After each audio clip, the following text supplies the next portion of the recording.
nhận được nhiều kiến thức đâu ạ.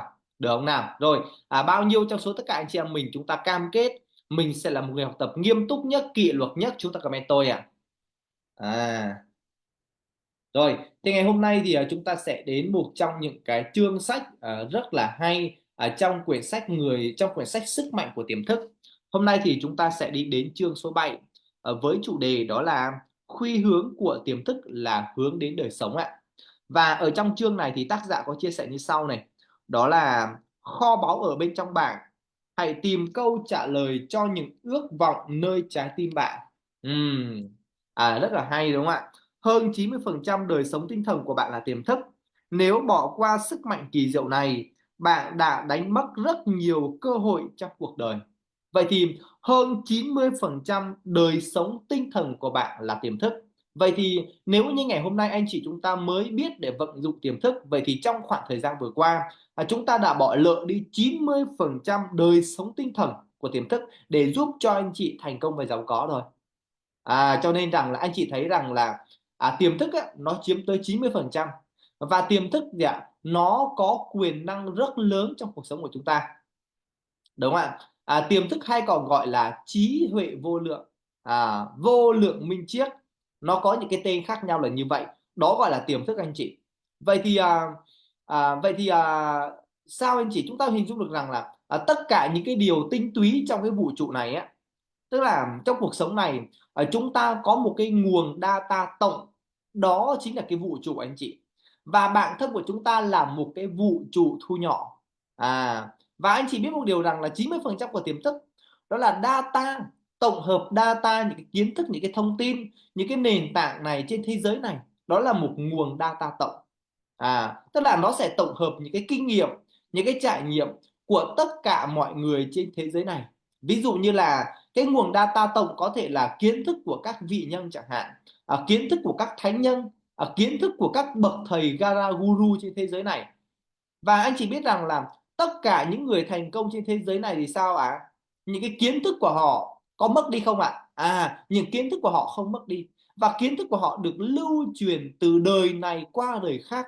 Vậy thì nếu như một mình chúng ta, nếu như một mình anh chị, một mình ai đó ở trong đây chúng ta tự mình cập nhật hết tất cả kiến thức của nhân loại thì gần như chúng ta sẽ không làm được. Bởi vì tới ngày hôm nay là chúng ta đang sống thế kỷ 21 rồi, có rất nhiều kiến thức chúng ta không thể nào cập nhật hết được đâu. Và trên vũ trụ này có rất nhiều loại kiến thức anh chị, và được ghi khắc ở vũ trụ này. Với con người chúng ta, nó được ghi khắc trong tiềm thức rồi anh chị. Đó gọi là một nguồn data tổng, sức mạnh của vũ trụ đó anh chị. Cho nên rằng là anh chỉ biết rằng khi ai đó phát minh ra được một cái điều gì đó mới anh chị, nó sẽ được khắc ghi kinh nghiệm, trải nghiệm và một cái nguồn data tổng, đó là vũ trụ anh chị. Cho nên rằng anh chị biết rằng là đó, cho nên là cái tiềm thức của chúng ta nó chiếm tới 90%, đó gọi là vô hạn kiến thức của vũ trụ. Còn thực ra thì đa phần chúng ta anh chị, chúng ta đang sử dụng ý thức của mình, và anh chị biết rằng ý thức nó chỉ chiếm từ 5 đến 10% thôi, và ý thức của chúng ta nó có giới hạn. Nhớ nhé, ý thức của chúng ta có giới hạn anh chị. Và ý thức là gì? Ý thức là những gì chúng ta đã được học này, chúng ta đã được tiếp nhận này, và cho nên rằng những gì chúng ta đã biết trong quá khứ này, đó gọi là cái ý thức. Và ý thức của chúng ta nó có giới hạn. Vậy thì nếu như ý thức của chúng ta có giới hạn, đồng nghĩa niềm tin của chúng ta cũng sẽ có giới hạn. Và nếu như niềm tin của chúng ta có giới hạn thì kết quả của chúng ta cũng có giới hạn luôn. Đó. Và nếu như niềm tin của chúng ta nó được mở rộng, niềm tin của chúng ta nó đến từ đâu ạ?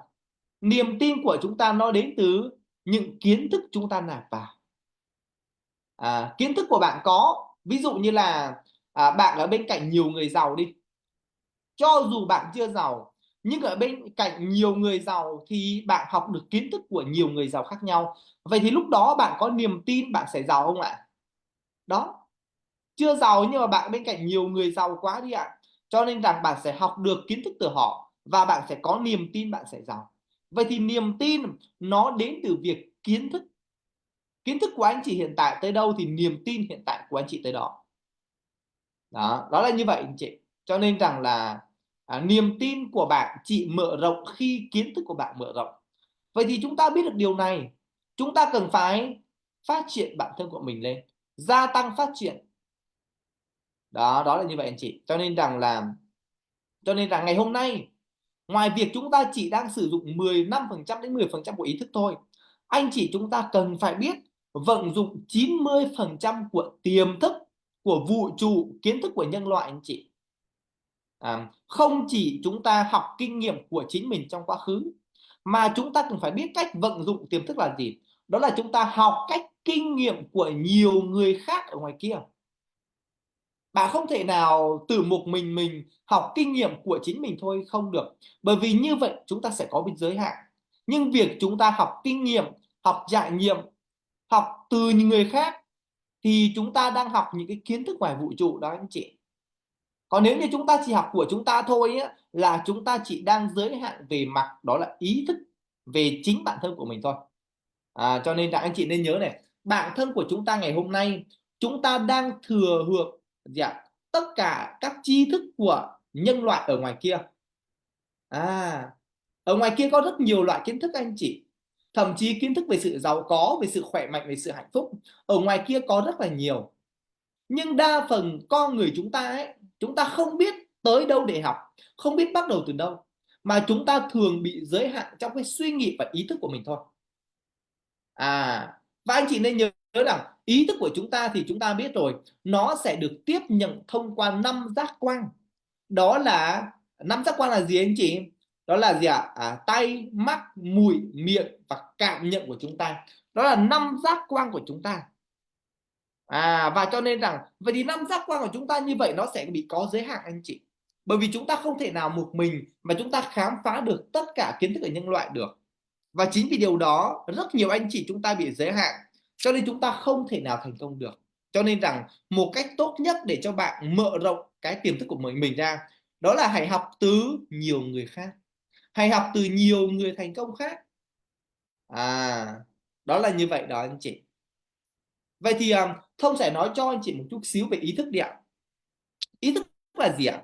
Ví dụ như là anh chị chúng ta biết rằng dậy 4 giờ 30 đọc sách là tốt, và chúng ta có ý thức rằng là mình dậy mình đọc sách, điều đó giúp cho mình phát triển tư duy, phát triển bản thân của mình lên, đúng không ạ? Vậy thì thậm chí gia đình của anh chị ngăn cản, gia đình của anh chị nói thế này thế kia, mà bản thân của anh chị vẫn quyết tâm học tập, thay đổi bản thân của mình, đó là anh chị chúng ta đang có những cái ý thức đúng đắn. Đó là như vậy, chúng ta đang có những cái ý thức đúng đắn, và chúng ta biết một điều rằng không chỉ học từ chính mình, chúng ta dạy đọc sách, chúng ta học kiến thức của rất nhiều người anh chị em khác, học từ kiến thức của vũ trụ, học từ nhiều anh chị em khác, để chúng ta mở rộng cái ý thức của mình ra, và chúng ta mở rộng cái niềm tin, và đặc biệt là chúng ta đang khai thác cái miền tri thức ở ngoài vũ trụ. Và chính như vậy thì bạn sẽ tăng niềm tin hơn, và bạn hành động thì kết quả của bạn sẽ tốt hơn. Đó là chúng ta ý thức được anh chị, bạn ý thức được. Cho nên rằng là chúng ta phải hiểu được điều đó anh chị.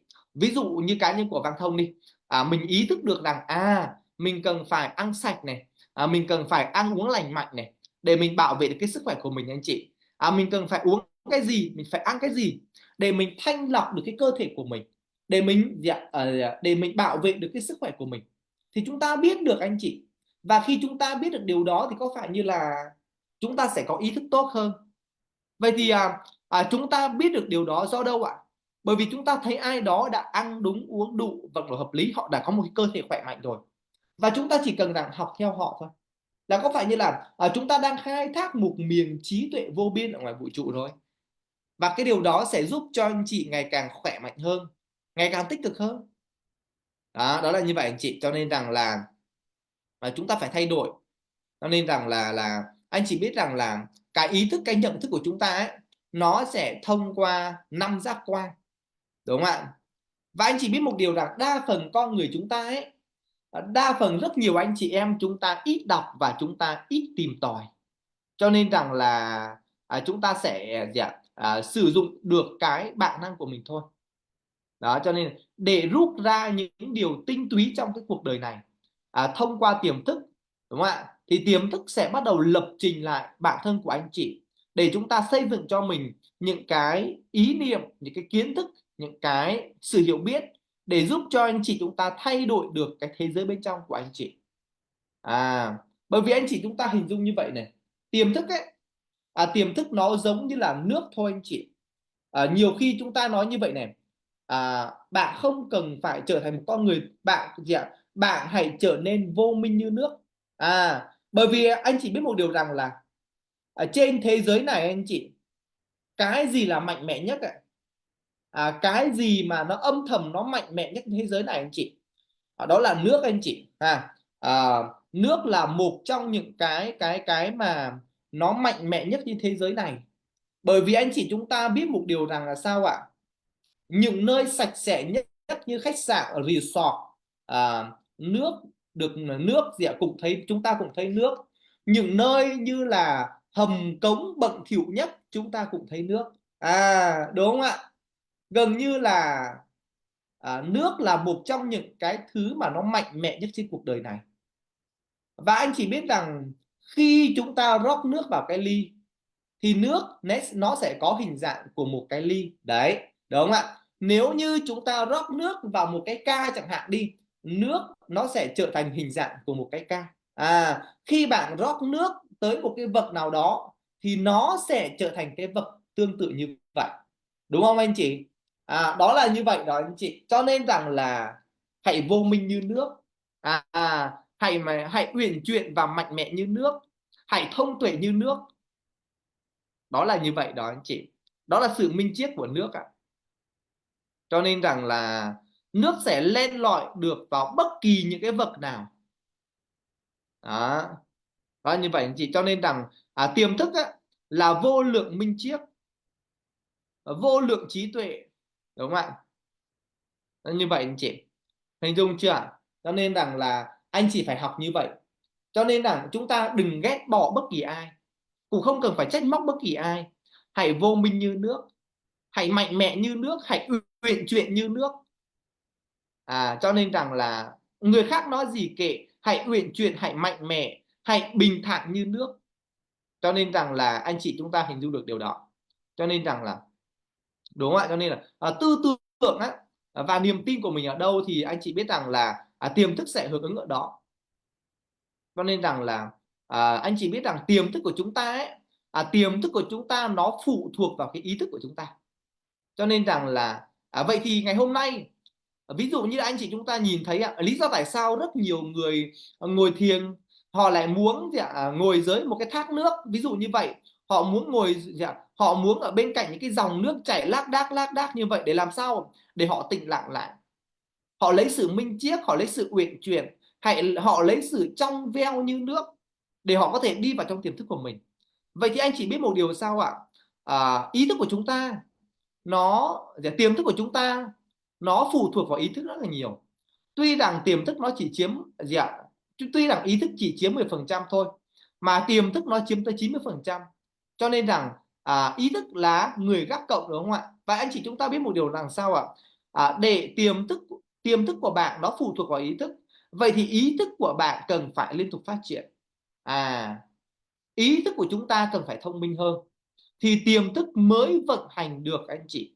Ý thức của chúng ta phải thông minh, phải minh triết, phải minh tuệ thì tiềm thức mới vận hành một cách đúng đắn nhất. Cho nên chị chúng ta nhìn thấy rằng là tiềm thức của chúng ta nó chỉ làm theo khuôn mẫu thôi. Nhớ nha, tiềm thức chỉ làm theo khuôn mẫu thôi. Tiềm thức sẽ hành động theo thói quen của anh chị thôi. Nếu anh chị chúng ta bị giới hạn thì tiềm thức của anh chị nó cũng chỉ tới đó thôi. Đó như vậy. Ý thức của chúng ta bị giới hạn thì tiềm thức sẽ không nào anh chị tiềm thức sẽ không thể nào thông minh hơn được. Cho nên rằng ngày hôm nay anh chị chúng ta cần phải học cách lập trình lại.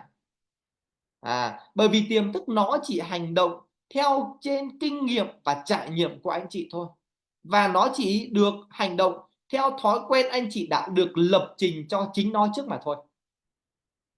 Vậy thì anh chị ngày hôm nay chúng ta cần phải lập ra được cái mô thức, cái thói quen, cái trải nghiệm khác cho chính ý thức của mình thì tiềm thức sẽ tiếp nhận và vận hành và ứng dụng và tạo ra kết quả.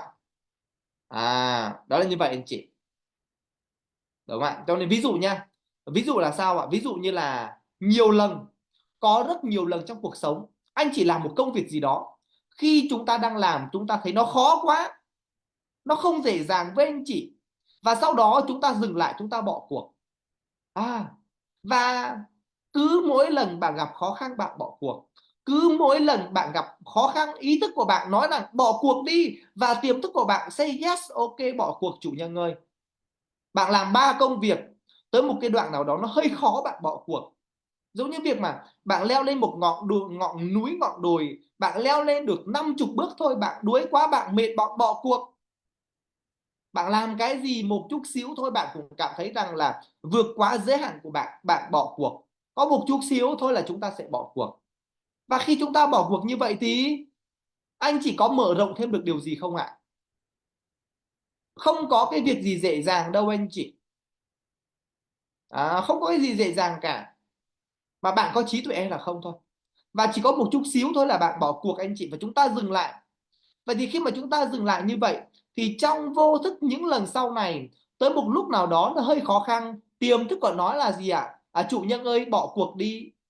Bởi vì sao ạ? Tiềm thức sẽ vận hành theo kinh nghiệm và thói quen. Và cái việc mà bạn bỏ cuộc lần 2, lần 3 chỉ đơn giản là bạn đang học lần thứ nhất, lần thứ hai, và cái điều đó nó sẽ lặp đi lặp lại suốt cuộc đời của bạn nếu như bạn không thay đổi. Cho nên rằng anh chị nên nhớ như vậy này.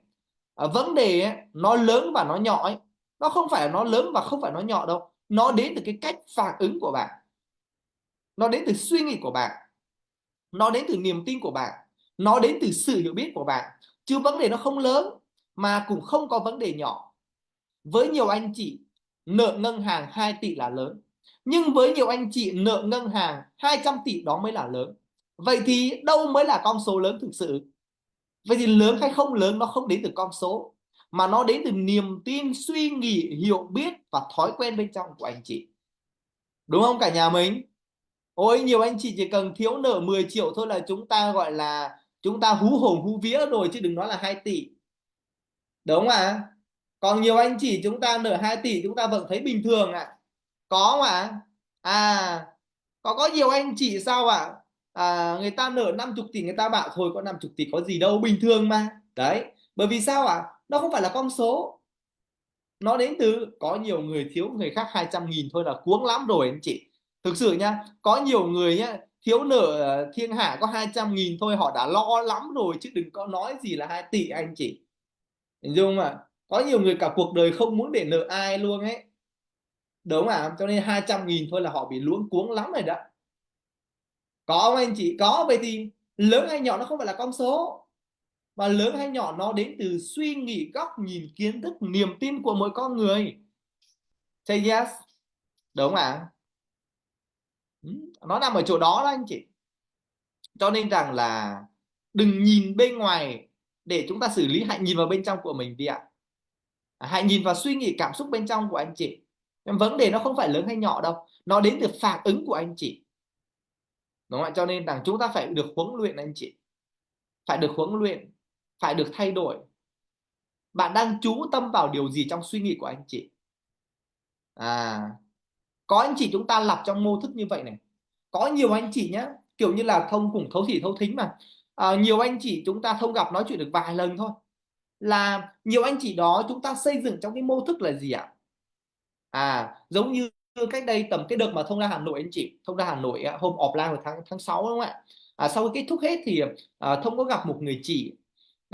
Người chị đó chị nói như vậy rằng anh chị biết rằng là chị ấy là mẹ đơn thân, và chị ấy được cài đặt vào, chị ấy tự cài đặt vào trong tiềm thức của mình nhé, là những người nào đàn ông nào tiếp xúc với chị ấy là mong muốn rằng là táng tỉnh chị ấy. Chị cứ cài đặt như vậy, cài đặt như vậy mà. Và anh chị biết một điều rằng là chị đi làm môi giới bất động sản, gặp ông nào mà nói chuyện thân mật chút xíu là chị block luôn, ngay cả khách hàng. Vậy thì bán cho ai? Thì bây giờ mà cài đặt vào trong tiềm thức là sao ạ? Là sao ạ? Gặp gặp những tiềm thức là những người đàn ông nào mà cứ nói chuyện thân mật một chút xíu là cứ nghĩ rằng người đó sẽ tán tỉnh mình. Trời ơi, bạn nghĩ bạn là gì vậy? Mà chúng ta cứ suy nghĩ như vậy thì sao anh chị? Chúng ta sẽ làm sao có khách hàng được? Bởi vì chắc chắn rằng để bán được gì ạ, để bán được gì ạ, nhà đất thì chắc chắn rằng người ta sẽ trò chuyện, người ta sẽ giao lưu, người ta sẽ tìm hiểu, đó điều bình thường rồi. Nhưng mà bạn cứ cài đặt vào trong tiềm thức là sao ạ? Những cái ông nào mà trò chuyện với tôi là họ là dê sồm, ví dụ như vậy đi, họ là táng tịnh tôi, thì Thông chia sẻ với anh chị rằng là làm sao mà bạn có thể mà bán hàng được nếu như bạn cứ có những cái suy nghĩ như vậy. Vậy thì nó đến từ cái suy nghĩ của bạn, chứ nó không phải là cái mục tiêu của người ta. Chỉ cần nhắn tin hỏi giá đất giá nhà thôi, đúng không ạ? Nói chuyện chút xíu thôi, bạn đã có những cái góc nhìn như vậy, bạn đã có những cái suy nghĩ như vậy rồi, thì làm sao mà bạn có thể bán được hàng được? Bởi vì bên trong của bạn, bởi vì chính bên trong của bạn đang tập trung vào điều đó, chứ không phải là người đàn ông đó tập trung vào điều đó đâu. Và bạn tự cài đặt vào trong cái mô thức của bạn như vậy. Thông đang ví dụ thôi nha, ví dụ một cái điển hình, một trường hợp Thông gặp, thì người chị đó không phải trong nhóm học tập của Thông đâu, một nhóm khác thôi, Thông ngồi Thông nghe thôi.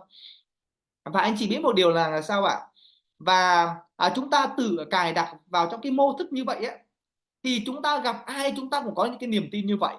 Và gần như chúng ta có niềm tin như vậy, chúng ta cố gắng né tránh, nhưng mà chúng ta né tránh, chúng ta né tránh bởi vì chúng ta có suy nghĩ sao thôi, mình gọi là có gia đình rồi, mình đã có con rồi, đúng không ạ? Mình phải né tránh, mình phải bảo vệ mình, và chúng ta né tránh như vậy. Có những người ta không có mục tiêu như vậy đâu, người ta đi mua nhà thực sự, thế là bạn cứ né tránh như vậy, bạn mất khách hàng không? Anh chị chúng ta hình dung chưa ạ? Quan trọng là cái suy nghĩ của anh chị, bạn không tập trung vào bán hàng, vào kết quả, vào gì ạ, vào cái điều bạn bán được nhà, bán được đất, mà bạn lại tập trung vào những cái điều đó, thì sao ạ? Thì điều đó nó xảy ra thôi. Cái gì tập trung thì cái đó mở rộng mà anh chị. Cho nên rằng anh chị biết một điều là sao ạ? Nếu như mà bạn cứ cài đặt vào trong mô thức như vậy, thì gần như bạn rất khó làm việc. Bạn rất khó làm việc, bạn rất khó hợp tác với những người là gì ạ, khác giới với mình. Bởi vì bạn gặp, bạn đã có những cái niềm tin như vậy rồi mà, đúng không ạ? Và chúng ta gặp, chúng ta cứ thấy như vậy, chúng ta bỏ qua. Và chính như vậy, chúng ta đã tự huấn luyện trong mô thức của chúng ta rồi, chúng ta huấn luyện điều đó từ trong tiềm thức của chúng ta rồi, đúng không ạ? Bao nhiêu anh chị chúng ta hiểu được điều này, chúng ta cảm ơn tôi ạ. Cho nên trong kinh doanh thì Thông chia sẻ với anh chị rằng trong kinh doanh thì chúng ta phải chấp nhận nói chuyện với nhiều người. Kinh doanh đâu phải đi làm thuê đâu mà chúng ta chỉ ngồi trong nhà đâu, đúng không? Chúng ta sẽ gặp rất là nhiều người. Cho nên là chúng ta phải nhìn lại anh chị.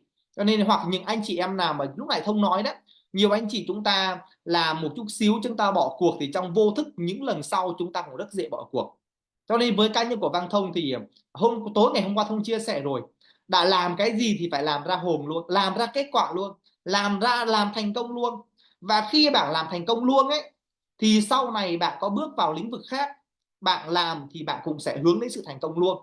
Còn nếu như mà bạn làm một chút xíu thôi kết quả chưa thấy, tiền chưa thấy, bạn bỏ cuộc, thì lần sau qua công việc khác chưa ra tiền, bạn cũng bỏ cuộc mà thôi. Bởi vì điều đó nó đã được lập trình theo cái thói quen của anh chị rồi. Vậy thì ngày hôm nay anh chị đang lập trình điều gì vào trong tiềm thức của mình? Chúng ta đang lập trình, chúng ta sẽ làm ra kết quả luôn, thành công luôn, hay làm thử để biết thôi làm cho biết thôi đúng chưa? Cho nên rằng là để thành công thì chúng ta phải hiểu được cảm giác vượt ngược. Nhớ nhá, cảm giác vượt ngược anh chị. Tức là chúng ta phải vượt qua được những cái điều mà chúng ta nghĩ rằng chúng ta sẽ không làm được, phải vượt ngược anh chị. Vượt ngược là hay lắm. Ví dụ như là chúng ta đang bơi qua một con sông đi, chúng ta bơi chỉ còn 10 mét nữa thôi là chúng ta đến được bờ rồi, ví dụ như vậy. Nhưng mà 10 mét đó chúng ta đã đuối hết sức rồi, chúng ta đã đuối rồi, nhưng mà chúng ta muốn tới bờ sông, chúng ta phải vượt ngược, chúng ta bơi thêm 10 mét nữa, còn không thì chúng ta sẽ đuối luôn, ví dụ như vậy. Cho nên trong công việc, trong kinh doanh cũng như vậy, tất cả mọi thứ chúng ta phải vượt ngược. Ví dụ như là chia sẻ với anh chị, thời gian đầu Thông vào câu lạc bộ, đa phần anh chị những ngày đầu tiên Văn Thông thức đến 2 giờ sáng Thông học tập ấy, chưa bao giờ quen đâu. Thực sự là những lần đầu tiên, 6 tháng đầu tiên đến với câu lạc bộ là kêu thức đến 2 giờ sáng học tập, là chia sẻ thực sự là người cực kỳ mệt luôn, không quen tí nào cả, không quen. Nhưng mà được cái là sao Văn Thông thấy Mít Thanh Tú thức đến 4 giờ, thế là sao mình cũng thức thôi anh chị. Thực sự là lúc đó là thức đến 2 giờ là coi như là mắt là nó đi ngủ, buồn ngủ lắm rồi đó. Nhưng mà thấy gì thấy Mít Thanh Tu thức thì mình cũng thức. Và anh chị thức thức cái thời điểm đó nhá, Thời điểm đó thức là sáng ngày ra là ngáp lia lịa luôn anh chị, ngày phải ngáp là vài chục lần luôn, bởi vì là chưa quen. Có anh chị nào như vậy mà chưa quen nên chị ngáp lia lịa, ban ngày thực sự là thèm ngủ lắm luôn ấy.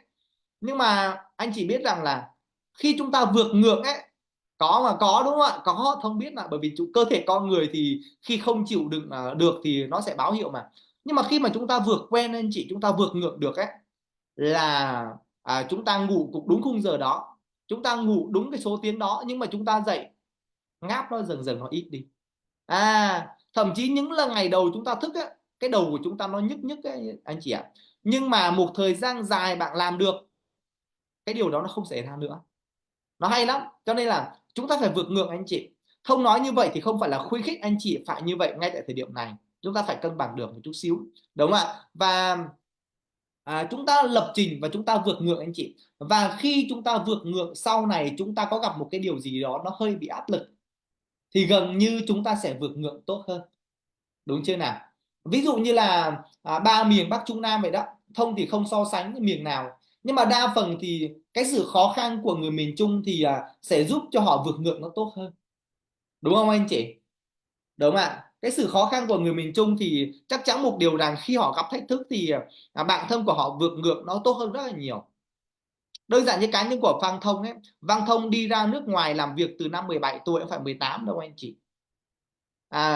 Cũng đã gặp rất nhiều cái, có thể rằng là anh chị ở đây cũng sẽ gặp thách thức, nhưng mà Thông và anh chị có thể gặp thách thức khác nhau thôi, nhưng mà bây giờ thì gần như là sẽ vượt ngược tốt hơn, đúng không ạ? Còn nếu như mà chúng ta ăn sung mặc sướng rất là tuyệt vời, khi bạn sinh ra thì bạn là ăn sung mặc sướng, điều đó rất là tuyệt vời. Nhưng mà nếu như mà bạn không được giáo dục tốt, sau này bạn sẽ không biết cách vượt ngược, thì gần như là bạn sẽ ù lì và bạn sẽ sống dựa trên số tài sản vật chất mà cha mẹ ông bà để lại.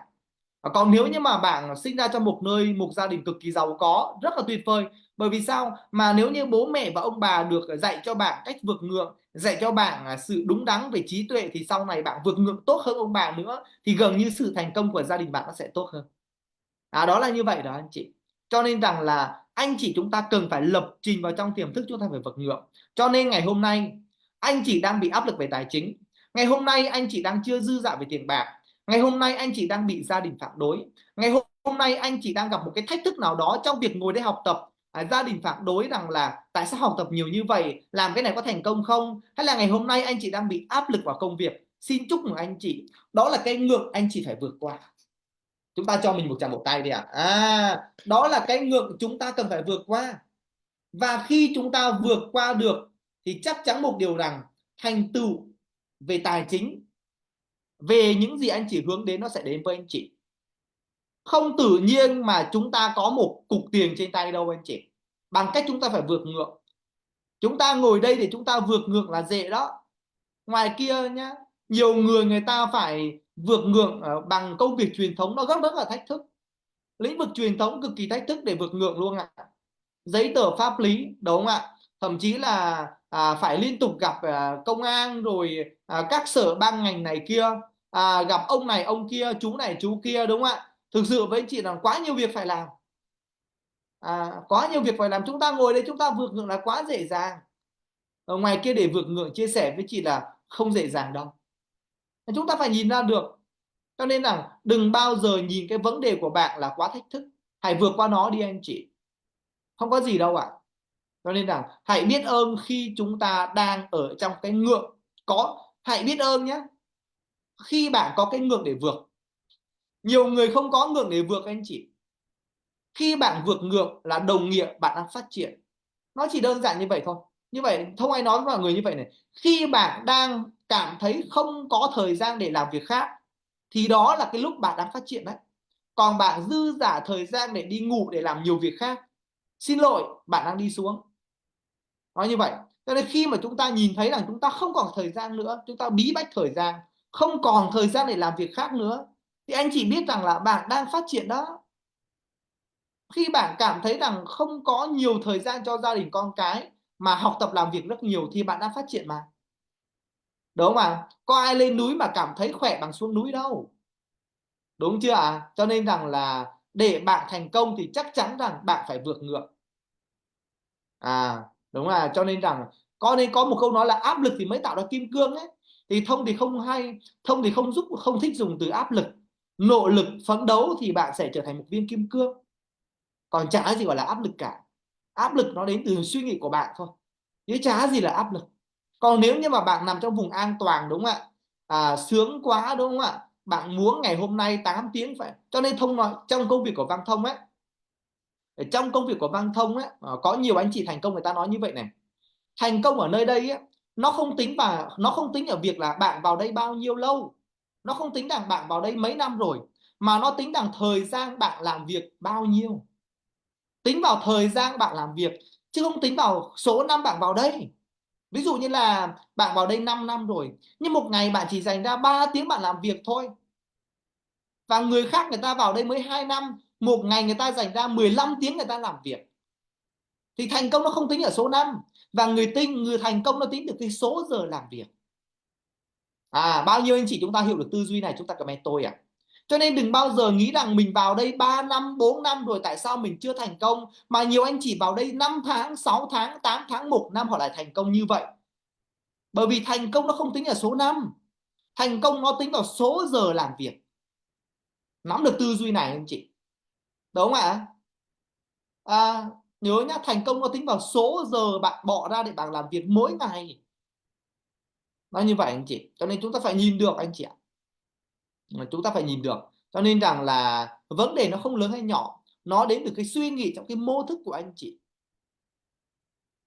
Hay là chúng ta đang bị tiếng nói nhỏ à? Đúng không ạ? Cho nên rằng những anh chị chúng ta phải rà soát lại xem rằng cái tiếng nói nhỏ bên trong của anh chị, cái trải nghiệm kinh nghiệm cũ bên trong của anh chị, bên trong của anh chị đang vận hành tiềm thức như thế nào. Đó, cho nên rằng là hãy bắt đầu lập trình lại những điều tốt đẹp tích cực vào trong tiềm thức của anh chị đi ạ.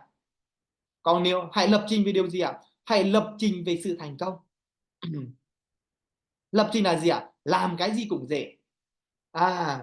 Bắt đầu làm cái gì cũng dễ. Hãy tin tưởng, khi bắt đầu được giao một cái công việc gì đó mà bạn chưa bao giờ làm, hãy suy nghĩ rằng bạn làm được đi. Hãy suy nghĩ rằng cái này dễ mà, bạn làm được đi. Hãy nói như vậy với tiềm thức của mình. Và sau đó chúng ta hãy hãy sao hãy rèn luyện, hãy phát triển để chúng ta làm được điều đó. Chứ đừng có từ chối, đừng có nói khó anh chị. Đúng không ạ? Nếu như bạn thấy khó thì đơn giản là bạn đang dùng những cái trải nghiệm cũ, niềm tin cũ, suy nghĩ cũ để bạn phản ứng với những cái điều mới mẻ trong cuộc sống thôi. Cho nên rằng hãy liên tục nói với chính mình rằng tôi làm được. Hãy ra quyết định với tiềm thức rằng tôi làm được. Đúng không ạ? Cái gì cũng làm được. Và khi bạn nói rằng bạn làm được thì ý thức sẽ báo cho tiềm thức rằng chủ nhân của tôi làm được. Và sau đó thì tiềm thức sẽ giúp cho bạn có nguồn lực để giúp cho bạn làm được. Hình dung chưa ạ? Ví dụ như là cách đây tầm 8 ngày đi ạ, ngày mùng 5 tháng 8 thông năm 2024 thì Thông ở Bắc Ninh với đội nhóm, đúng không ạ? Lúc đó thì anh chị biết một điều là sao ạ? Đội nhóm của Văn Thông lúc đó là đi khoảng 80 người. Thì Thông chỉ được 15 vé để cho 15 người vào hội trường để học tập thôi. Và anh chị biết một điều rằng là sao ạ? Thông không nói mọi người ở nhà đâu. Thông cứ nói rằng là mọi người đi hết đi, tới đó kiểu gì chả có vé. Đúng không ạ? Bao nhiêu anh chị đã đi Bắc Ninh cùng Thông mùng 5 tháng 8, chúng ta comment tôi ạ. Có anh chị nào trong đây không ạ? Có 15 vé thôi đúng không ạ? Có 15 vé thôi ạ. Và anh chị biết rằng là lúc đó thì gì ạ? Đúng rồi. Anh Giáp được vào đầu tiên không ạ? Có 15 vé thôi. Và Thông không kêu 15 người đi đâu, mà Thông kêu hết tất cả ai muốn đi thì mọi người cứ đi. Thì tới đó chúng ta biết một điều rằng là sao ạ? Vậy thì 65 vé từ đâu? 65 vé thì dùng tiềm thức và dùng cái sự hành động của mình để mình để mình có được. Và cuối cùng thì gần như 80 người ai cũng có mặt ở trong cái chương trình học tập. Có anh chị nào không có vé không ạ? Ai không có vé comment phím số 1 à? Ai có mặt ở đó mà không có vé nhé. Còn ở nhà mà không có vé thì đừng comment nhé. Ở nhà thì làm gì có vé được, đúng không ạ? Vậy thì anh chị thấy rằng là gần như tất cả những anh chị chúng ta đều có thể vào học tập được. Đăng ký 2 người mà có 5 người vào. Vậy thì điều nào nó đến từ đâu ạ? Nó đến từ cái việc mà thứ nhất là niềm tin của anh chị. Chúng ta phải có niềm tin là mọi người phải vào được, và phải có niềm tin như vậy. Còn mà bây giờ chúng ta bị giới hạn thì sao ạ? Thì chắc chắn là chỉ có 15 người thôi, có 15 người thôi anh chị. Và chúng ta có niềm tin, chúng ta dùng tiềm thức, chúng ta vượt ngưỡng, và sao anh chị? Và tất cả mọi người đều vào học tập được. Đó mà rất là tuyệt vời, đó điều tuyệt vời. Và anh chị không biết một điều rằng ngày hôm đó đội chúng ta đi đông nhất đâu ạ? Đội chúng ta đi đông nhất bởi vì trong cái hội trường đó gần 2.000 người, và có rất nhiều đội ở trong đó anh chị, và đội của chúng ta là một trong những cái đội đông người đi nhất. Nhiều anh chị không biết nhưng mà Thông biết. Chúng ta hình dung không ạ? Đó là như vậy anh chị, cho nên rằng là chúng ta không thể nào chỉ hành động theo cái, dạ, theo cái mà chúng ta suy nghĩ được. Chúng ta phải nghĩ lớn lên, phải ra quyết định lớn lên một chút xíu, phải tin tưởng vào chính bản thân của mình. Trên cuộc đời này cái gì chúng ta cũng làm được, đó là như vậy anh chị. Cho nên đừng bao giờ cứ làm theo cái thói quen cũ, tư duy cũ, con người cũ nữa, niềm tin cũ nữa anh chị. Chúng ta nắm được chưa ạ? Cho nên rằng là anh chị phải phát triển tầm nhìn của mình nó mới hơn, phải có kiến thức mới hơn, đúng không ạ? Phải có những cái ý nghĩ khôn ngoan hơn, và phải có những cái ý niệm nó tuyệt vời hơn, đúng không ạ? Không phụ thuộc vào cái quá khứ nữa anh chị, mà chúng ta cần phải hướng đến tương lai của một người thành công chính bên trong suy nghĩ của anh chị. Xây dựng kinh nghiệm trải nghiệm của mình, của một người thành công, dám đưa ra những quyết định mới, thì tiềm thức của anh chị nó mới vận hành theo cái mới được anh chị. Còn nếu như chúng ta không có rèn luyện, chúng ta không vận dụng những cái điều mới mẻ hơn, đúng không ạ? Chúng ta chỉ dựa trên những cái kinh nghiệm cũ thôi, thì kết quả của anh chị chỉ là kết quả cũ. Đó là kinh nghiệm cũ, trải nghiệm cũ thì kết quả cũ. Và chúng ta chỉ ứng dụng những gì chúng ta đã được lập trình trước đây mà thôi. Cho nên rằng là những gì chúng ta lập trình trước đây thì đa phần là những cái mà chúng ta không vượt ngược được, những cái vấn đề, hoặc là tài chính của chúng ta lúc lên lúc xuống, mối quan hệ của chúng ta không có, và thậm chí rằng chúng ta ngày xưa chúng ta cứ lập trình 50-50, không biết bắt đầu từ đâu, lựa chọn rồi nhưng lại không có niềm tin. Đấy, bao nhiêu anh chị chúng ta lựa chọn đồng hành câu lạc bộ rồi, nhưng kiểu như là lúc thì hào hứng, lúc thì mất niềm tin ạ. Có anh chị nào như vậy không ạ? Có anh chị nào mà lựa chọn đồng hành rồi lúc thì tin tưởng lắm, lúc thì sao ạ? Lúc thì mất niềm tin, cứ ương như vậy đó, cứ dở dở ương ấy, không có nhất quãng 100% ạ. Có ai như vậy không ạ? Có ai như vậy không ạ? Ai không như vậy thì Thông không biết, nhưng mà để biết được mình có như vậy hay không á, thì nhìn vào kết quả của mình là biết ngay mà. Có. Có đúng không anh chị? Đấy, đơn giản thôi ạ, có nhiều lắm. Chỉ đơn giản là chỉ cần nhìn vào kết quả của mình là chúng ta biết ngay. Ai mà cứ dở dở ương anh chị, lúc thì gặp nhóm trưởng là nhiệt tình năng lượng lắm, à, lúc thì sao anh chị? Lúc thì sao ạ? Lúc thì năng lượng đi xuống đi lên. Thông chia sẻ với anh chị rằng nếu mà chúng ta cứ như vậy á, chúng ta sẽ không ra tiền được đâu, không ra tiền được. Cho nên rằng chúng ta phải tự đứng trên đôi chân của mình.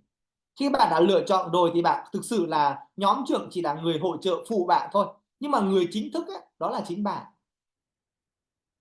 Cho nên chúng ta phải tin tưởng như vậy. Cho nên rằng những anh chị nào mà dở dở ương là chúng ta đã có nhiều năm đi làm công chức như nhà nước, đi làm thuê lắm đây này, đúng không ạ? Cho nên là phải tin tưởng anh chị ạ. Đúng không ạ? Phải thực sự là tin tưởng vào chính bản thân của mình. Còn nếu như mà chúng ta cứ dở dở ương ấy, không ra tiền được. Một thời gian sau kiểu gì chúng ta cũng xin nghỉ. Bạn xin nghỉ, Thông không có tiếc. Nhưng mà Thông tiếc thay bạn, bởi vì là bạn đã bỏ ra vài năm học tập, nhưng mà vài năm đó bạn cứ dở dở ương. Bây giờ bạn nghĩ bạn qua công việc khác, bạn lại bắt đầu lại từ đầu. Vậy thì tại sao chúng ta không bắt đầu công việc khác ngày hôm nay luôn đi ạ? Đó là như vậy đó anh chị. Nếu như mà chúng ta cứ dở dở ương thì sẽ không ra tiền được. Cho nên rằng là thực sự là anh chị vào đây học tập Thông rất quý. Thông rất biết ơn khi mà tất cả những anh chị chúng ta đã vào đây học tập. Nhưng khi chúng ta đã lựa chọn rồi thì chúng ta hãy tin tưởng tuyệt đối. Nếu mà chúng ta không tin tưởng tuyệt đối thì ngày hôm nay chúng ta có thể chuyển đổi. Thông không có ép, để giúp cho anh chị. Anh chị thấy rằng lựa chọn nào giúp cho mình thành công thì chúng ta cứ lựa chọn mà. Còn nếu như mà chúng ta cứ dở dở ương 50-50, 50-50 thì thực sự là thông giúp cũng đang dễ luôn. Thực sự cái người giúp mình họ cũng thấy đang dễ luôn anh chị. Bởi vì sao ạ? Mình 50-50 mà người ta giúp như vậy mà mình vẫn cứ như vậy thì làm sao ra kết quả được. Tài chính thậm chí là sao ạ? Không chỉ là tài chính là 50-50 đâu, không chỉ lựa chọn 50-50 đâu, tài chính cũng 50-50 luôn, lúc có lúc không. Thậm chí sức khỏe cũng 50-50 luôn đang khỏe tự nhiên ốm vặt, đúng không ạ? Đúng chưa? Anh chị nào mà đang 50-50, chúng ta quan sát kỹ lại cuộc sống của mình mà xem tài chính lúc có cùng lúc không, đúng không ạ? Sức khỏe thì đang khỏe thì hay bị ốm vặt, lâu lâu thì bị này bị kia, đó là 50-50 đó anh chị. Đó, như vậy sức khỏe cũng như vậy, tài chính cũng như vậy, mối quan hệ cũng như vậy luôn. Chúng ta phải nhìn xem bởi vì tiềm thức sẽ ứng dụng theo khuôn mẫu đã được bạn cài đặt vào trong vô thức, cài đặt vào trong tiềm thức. 50-50 nó không chỉ ở các cái việc bạn đồng hành câu lạc bộ, nó ở tất cả khía cạnh trong cuộc sống nó đều 50-50. Cho nên rằng là nếu như anh chị chúng ta muốn có được những kết quả mới thì chúng ta cần phải tạo ra những cái thói quen mới, những cái thói quen mới. Để tạo ra thói quen mới thì nó không dễ đâu, nhưng nếu muốn thành công thì bắt buộc phải như vậy. Cho nên anh chị biết rằng tiềm thức của chúng ta nó chỉ ứng dụng trên cái khuôn mẫu, cái thói quen của chúng ta mà thôi. Nhận thức của anh chị cần phải có một thứ, đó là sự minh triết của trí tuệ, đúng không ạ? Cho nên rằng là hãy tách rời bản thân của mình ra khỏi phiên bản cũ trước đây đi anh chị. Chúng ta phải xác định được rằng chúng ta muốn cái gì, chúng ta đang ở đâu, chúng ta phải tách rời ra được. Đừng dùng cảm xúc để lựa chọn cuộc đời của mình nữa. Hãy lấy sự minh triết, hãy lấy sự minh tuệ đi anh chị. Đó, phải xác định được rằng là mình muốn cái gì, và khi xác định được chúng ta muốn cái gì rồi, chúng ta hãy lựa chọn và điều chỉnh cuộc đời của mình đi anh chị. Chứ không là chúng ta cứ đưa con người cũ của mình ra để chúng ta ứng dụng anh chị, nghe theo con người cũ. Đúng không ạ? Cho nên rằng là nếu như anh chị chúng ta đang dựa vào con người cũ thì rất khó để giúp cho anh chị thành công về tài chính anh chị. Cho nên ngày hôm nay anh chị cần phải nhận thức rõ, hiểu rõ bản thân của mình, đúng không ạ? Phải hiểu rõ được anh chị. Giống như việc mà Thông chia sẻ cho nhiều anh chị vào đây học tập ấy, nhiều anh chị bảo là chị không có thời gian.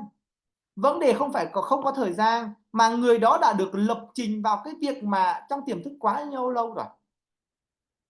Cho nên là anh chị phải nhìn rõ đi anh chị, phải nhìn rõ để chúng ta phải thay đổi được. Ví dụ như là bạn lập trình như sau thời gian bạn không đọc sách, thời gian bạn không chịu phát triển tư duy, và bạn dùng thời gian đó để bạn lướt Facebook, bạn dùng thời gian rảnh của mình ra bạn lướt TikTok, nó đang làm điều gì bạn đã lập trình cho những cái điều đó rồi. Thực sự là không phải không có thời gian, mà bạn đang lập trình thời gian rảnh rồi bạn làm những cái việc linh tinh không ra kết quả gì cả. Và anh chỉ quan sát chính bản thân của mình xem có đúng không, là mình có đang thực sự là thiếu thời gian không, hay là mình đang dùng nhiều thời gian à, khác cho những cái việc mà không tạo ra tiền. Đó là như vậy anh chị. Cho nên chúng ta phải tách rời ra được. Bài học ngày hôm nay cực kỳ quan trọng, chúng ta nghe và chúng ta tự tách rời ra được, tự tách mình ra khỏi cái phiên bản cũ, tự tách mình ra khỏi cái con người cũ, cái tư duy cũ, cái cảm xúc cũ đi anh chị. Phải tạo ra những cái điều mới mẻ hơn, phải làm được những cái điều mới mẻ hơn, đó gọi là sự minh triết. Phải chấp nhận tách rời cái cũ ra đi anh chị. Và để tách rời được thì chúng ta cần phải có sự minh triết, có trí tuệ. Nếu như không có trí tuệ, anh chị chúng ta sẽ cố chấp với những cái cũ. Cố chấp là gì? Tôi đúng mà tôi dọn mà tôi cần gì phải thay đổi. Đó là như vậy anh chị. Và lời nói của anh chị cố chấp thì anh chị đang níu kéo những cái suy nghĩ cũ ở lại với chính mình, niềm tin cũ ở lại với chính mình, hạn chế cũ ở lại với chính mình, bởi vì bạn đang dùng cái tôi để chứng minh là mình đúng, nhưng thực sự bạn không thành công gì cả. Đúng không ạ? Chúng ta chứng minh chúng ta đúng là cái gì? Chúng ta cứ bám víu vào những cái điều cũ trong quá khứ, điều đó chỉ giúp cho bạn nghèo đi mà thôi. Chúng ta phải buông ra đi anh chị. Chúng ta buông những cái cũ ra thì chúng ta mới đón nhận được cái mới được, đúng không ạ? Giống như rất nhiều anh chị chúng ta nói như vậy này, Rất nhiều anh chị nói như vậy này: em ơi, bây giờ muốn thành công thì chỉ cần phải song song đi hai công việc được không? Chỉ làm hai công việc được không? Thì Thông chia sẻ với anh chị một điều rằng Thông cũng đã được học một cái tư duy rồi, đúng không ạ? Nếu như chúng ta muốn thành công ở một lĩnh vực mới thì chúng ta phải chấp nhận phế đi cái lĩnh vực cũ. Cái này Thông cũng đã được học rồi, đúng không ạ? Muốn thành công ở công việc mới thì xác định phải phế luôn công việc cũ, chứ không thể nào chúng ta này hai chân hai kiềng được, đúng chưa ạ? Nhà mình hiểu, ai hiểu được điều này chúng ta comment tôi ạ. Chắc chắn rằng phải từ bỏ cái bát cơm cũ để chúng ta nhận được cái bát cơm mới, chứ không thể nào sao ạ? Phải bỏ đi loại gạo 12 thì chúng ta mới có gạo 30 để ăn được.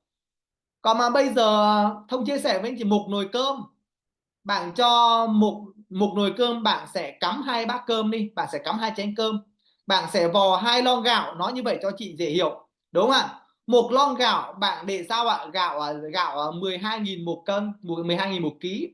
Một lon gạo bạn đong là sao ạ? Gạo 30.000 một ký. Rồi hai loại gạo bạn pha trộn với nhau để bạn cắm chung nồi cơm thì nó ra loại gạo gì ạ? Đúng không ạ? Thấy nó là lạ nhỉ, đúng không ạ? Một thấy nó kỳ không bây giờ giống một một ngày 24 giờ, bạn đi hai công việc với nhau, đúng không ạ? Bạn đi hai công việc, một công việc thì bạn đi làm thuê suốt ngày thì không có nói năng gì, một công việc bán hàng thì phải nói năng như là nói suốt ngày để ra tiền, đúng không ạ? Đúng không chưa Thông hỏi anh chị rằng thực sự như vậy này: muốn thành công ấy thì phải phế đi một công việc, phải phế đi chén cơm cũ thì mới có chén cơm mới ăn được. Phải bỏ cái bát cơm cũ xuống đi tức là công việc là chén cơm của anh chị đó. Phải bỏ bát cơm cũ xuống, bỏ chén cơm cũ xuống, hãy cảm ơn chén cơm cũ đi và hãy thay đổi để có chén cơm mới ăn. Chứ mà bây giờ chúng ta cứ một phát chúng ta cứ như vậy thì làm sao mà chúng ta ra tiền được? Ý Bang Thông nói như vậy thì những anh chị nào đang ngồi đây, chúng ta học tập và chúng ta làm công việc khác, Thông không có nói năng gì, nhưng mà chúng ta thực sự rằng là Thông rất thích giúp những anh chị nào 100%. Thông nói thẳng luôn ấy, Thông rất là rõ ràng luôn.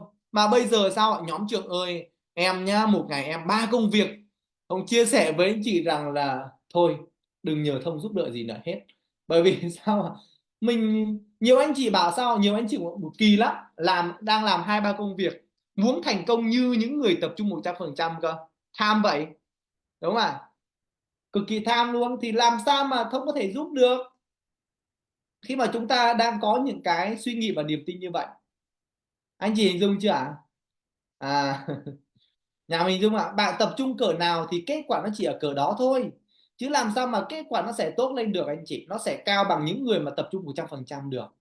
Nếu như mà bạn trí tuệ, bạn thông minh thì đâu đó bạn sẽ có kết quả như họ đó, nhưng mà để lâu dài và bền vững thì cái này thì Thông chưa biết được. Và gần như để lâu dài bền vững thì chúng ta cần có sự tập trung tốt hơn, đúng không ạ? Bởi vì như vậy này, bạn 50-50 thì những người đi theo bạn kiểu gì cũng là toàn 50-50, đúng không ạ? Hình dung chưa? Và những người 50-50 làm việc chung với nhau thì sao thì cái gì nó cũng chỉ là 50-50 thôi. Trong vô thức nó là như vậy mà anh chị, trong cái tiềm thức nó là như vậy. Hình dung chưa Cho nên rằng là chia sẻ thực sự luôn là nếu muốn có những cái mới, nếu muốn có những cái thành tựu lớn hơn thì phải bỏ đi những cái thành tựu nhỏ hơn. Thông sẽ không bao giờ nói rằng những gì bạn có ngày hôm nay nó không giúp cho bạn cái giá trị gì cả, không. Đó là những cái bát cơm cũ của bạn, nó là cái thành tựu cũ của anh chị. Vậy thì nếu muốn có được những cái xuất sắc hơn thì chúng ta phải bỏ đi những cái xuất sắc, đúng không ạ? Muốn có những cái xuất sắc chúng ta phải bỏ đi những cái bình thường, muốn có được những cái bình thường chúng ta phải bỏ đi những cái kém cỏi đi anh chị. Đó là như vậy đó anh chị. Cho nên rằng là ngày hôm nay để có được những cái thành công lớn hơn, muốn có thu nhập 9 con số thì phải bỏ thu nhập 5 con số đi Hình dung chưa? Muốn có thu nhập 10 con số thì hãy bỏ thu nhập 9 con số đi đúng không ạ? Thì cái gì cũng muốn cơ. Như anh thông minh như anh chị ở quê Thông đầy luôn quê Thông nhiều lắm, nhưng mà thấy thông minh kiểu vậy là chưa giàu được thôi à Hình dung chưa? Cho nên chúng ta phải muốn có được những cái thành công lớn thì phải bỏ đi cái cũ. Cái gì cũng muốn, cái gì cũng bám víu, cái gì cũng muốn học tập, cái gì cũng muốn làm, cái gì cũng thấy hay, đúng không ạ? Kiểu kiểu như mấy anh chị mà mới khởi nghiệp á, thấy cái gì cũng hay nha, cái gì cũng muốn làm thử, đúng chưa ạ? Thấy cái gì cũng hay luôn, làm người khác chia sẻ cái này cũng hay, cũng tham gia vào, người kia chia sẻ cái kia cũng hay, cũng tham gia vào. Cuối cùng là sao ạ? à, Tiền bạc này kia nó sẽ không dễ dàng luôn. Đó nên rằng là chia sẻ với chị rằng khi đã lựa chọn rồi thì phải quyết liệt lên, phải khao khát lên, phải tập trung vào.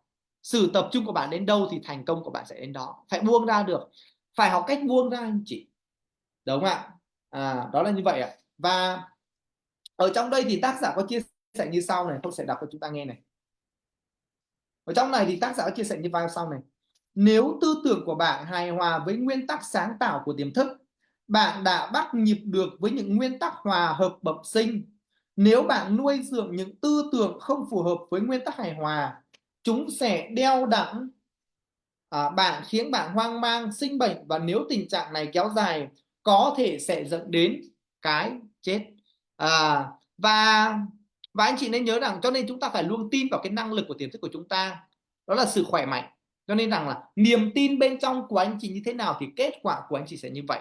Bạn tin rằng bạn khỏe mạnh, bạn tin bạn thành công, và nếu như bạn có niềm tin như vậy, nó đi vào trong tiềm thức, nó ám ảnh vào trong tiềm thức của anh chị, thì thông tin chắc rằng bạn sẽ gặp được những cái dấu hiệu vũ trụ mang lại để giúp cho anh chị thu hút được nguồn lực để giúp chúng ta đạt được cái mục tiêu. Đúng không ạ? Chúng ta phải nhận thức được anh chị, và luôn tập trung vào những điều tích cực và tốt đẹp. Đừng nghe theo tiếng nói cũ của mình nữa, đừng nghe theo tiếng nói của anh chị. Phải thay đổi bản thân của mình lên đi ạ, để chúng ta có những cái điều mới mẻ hơn. Phải rèn luyện để được Thông của ngày hôm nay. Thông đã rèn luyện 5 năm, anh chỉ mới rèn luyện 3 tháng, 6 tháng, 1 năm, bình thường lắm anh chị ạ. Chúng ta đừng nghĩ rằng vào câu lạc bộ 1 năm rồi tại sao chưa có gì. Anh chị ơi, để Thông có một cái kết quả thực sự nghiêm túc ở câu lạc bộ này, Thông đã mất hơn 2 năm trời, không phải 1 năm. Không có cái gì là nhanh đâu anh chị, cái gì cũng cần thời gian. Một đứa trẻ mới sinh ra không thể nào biết đi ngay được, phải mất bao lâu đó Thông không có biết chính xác, đúng không ạ? Cho nên rằng là sao anh chị, cái gì chúng ta cũng cần cái thời gian anh chị. Để rèn được bản thân của mình trở thành một người xuất sắc thì chúng ta cần tính kiên trì, cần sự rèn luyện, không một phát mà chúng ta có thể thành công được. Cho nên nếu như bạn mới vào câu lạc bộ 3 năm trở xuống, nếu như bạn chưa thành công, bình thường đi anh chị, thoải mái lên đi ạ. Bởi vì sao ạ? Không có cái gì nhanh được đâu ạ, cái gì cũng cần thời gian. Nhưng nếu như bạn lựa chọn đúng rồi thì hãy bền bỉ kiên trì đi đến cùng, thì kiểu gì bạn cũng có sự thành công. Cho nên mới vào đây được 1 năm, 2 năm, 3 năm là bình thường. Thực sự là 3 năm với một công việc kinh doanh nó quá ngắn anh chị. Thực sự là như vậy. 3 năm với một hoạt động kinh doanh nó đang quá ngắn, nó chưa nói lên điều gì cả. Có nhiều người đi làm thuê 30 năm cơ mà anh chị. Mà bạn đang đi kinh doanh mới 3 năm, quá là thời gian rất ngắn, nó chưa nói lên điều gì cả. Cho nên rằng mới vào đây được 3 tháng, 4 tháng, 5 tháng, 6 tháng, 1 năm, kết quả của bạn, đúng không ạ, chưa lớn thì bình thường đi anh chị. Chúng ta thấy bên trong của mình thay đổi rồi thì kiểu gì bên ngoài của anh chị nó cũng sẽ được thay đổi. Khi mà chúng ta được lựa chọn đúng rồi, chúng ta thấy được cái điều tuyệt vời rồi, và khi bạn nhìn ra được rồi thì kiểu gì bên trong của bạn, bên ngoài của bạn cũng sẽ thay đổi. Môi trường phù hợp, những người dẫn dắt hỗ trợ cho anh chị mỗi ngày, cứ thế thôi là chúng ta phát triển, là chúng ta đi đến cùng. Hãy ấp ủ mục tiêu, ấp ủ kế hoạch, ấp ủ cái sự thành công của anh chị, đi đến cùng để chúng ta thành công anh chị ạ. Đúng không ạ? Cho nên rằng là đừng có vội, và chúng ta cần phải có tính kiên trì, tình yêu thương, biết ơn để chúng ta làm việc liên tục. Đây là cái hoạt động kinh doanh, chứ đây không phải là một cái nơi rủ rê đầu tư kinh doanh tài chính mà chúng ta nhanh được. Và đa phần những cái rất nhanh là những cái kém sự bền vững, vài tháng là hết thôi.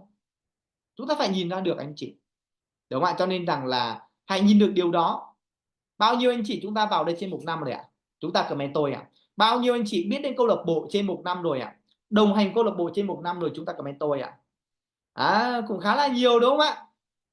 Vậy thì thoải mái đúng không ạ? Thoải mái, anh chị mới có hơn 1 năm thôi mà.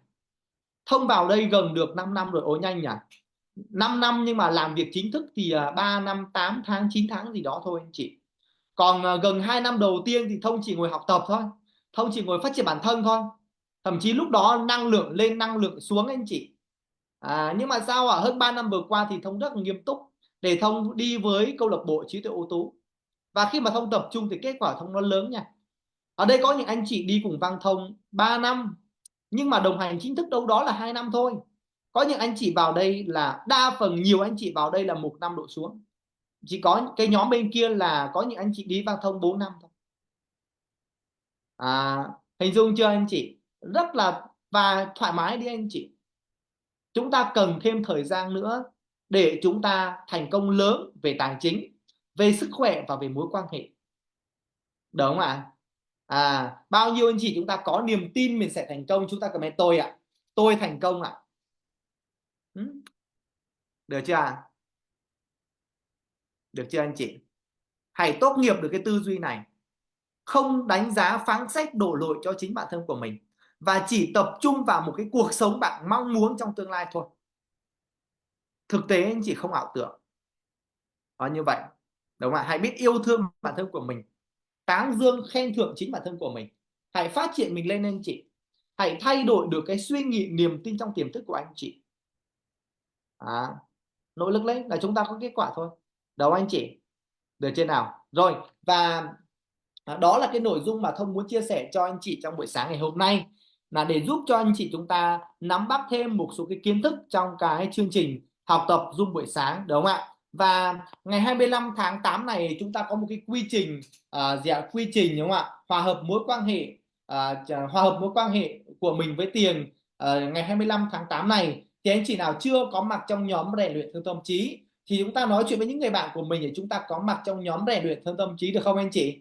Chúng ta chỉ còn đâu đó là hơn 4 tháng nữa thôi chúng ta kết thúc năm rồi, thì hãy học tập, hãy nâng cao bản thân của mình lên, hãy hành động quyết liệt để chúng ta có một cái Tết năm 2024 2025 thật huy hoàng, được không ạ? Rồi, xin cảm ơn sự lắng nghe của tất cả anh chị em mình. Bây giờ kết thúc Zoom thì chúng ta hãy dành ra 10 phút, chúng ta viết ít nhất là 10 điều biết ơn, và chúng ta hãy dành ra 1 phút để chúng ta rắc một phép màu cho ngày mới.